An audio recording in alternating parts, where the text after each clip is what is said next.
season was achieved well. We set our goal at the start of the year, obviously, to make Section 1, and which was, in regards to last year, a step up. Last year we played in Section 2, and this year we were approached with not only new players, but also players that were new to the game, which is not only a good thing, but can present challenges at times too, because the one thing you want is obviously individual improvements, but also at the end of the day you want to gel a team that walks away at the end of each week with culture, but also the willingness to improve and adapt within the top section like Section 1. But for us, our big preparation was leading to Japan in October, so for us, our season hasn't finished essentially, and we're still prepping for that.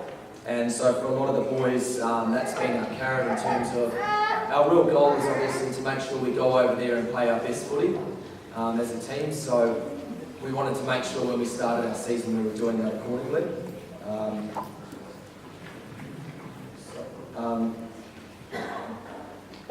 Where we're at now, obviously, with our boys, when we started our season, we did start off quite well within the section with our grading games, but playing a couple of teams did prevent challenges to our boys, but I think obviously as the season went on, these boys really stepped up towards that and did start towards the end of the season play some really good footy, which is all we can ask for these young men.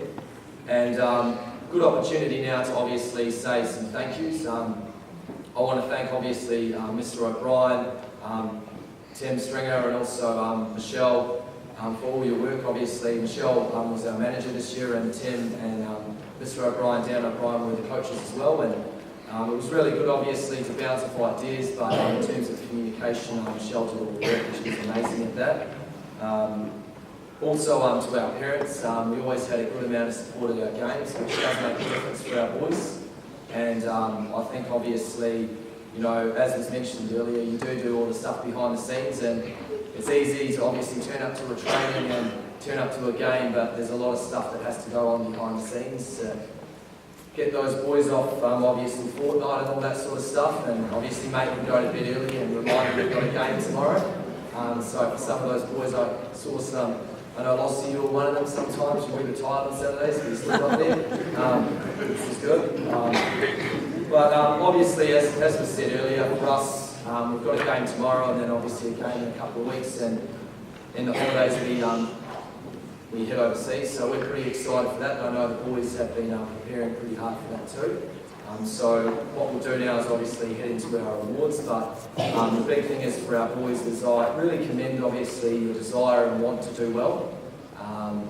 You know, it's easy to play a game of footy and, you know, sometimes lose, just look at the Wallabies, but obviously it's that next step, and I think that's something we've really commended our boys. It's easy to identify a loss, but it's even harder to identify mistakes and work on, and I think that's what our boys did really well and started to really identify individual accountability and how they can get better as a player, and that's, at the end of the day, that's what you want as a coach. Players enjoying the game, but at the end of the day, wanting to improve and be better at it, which is all you can ask for. So we'll go on to the awards now.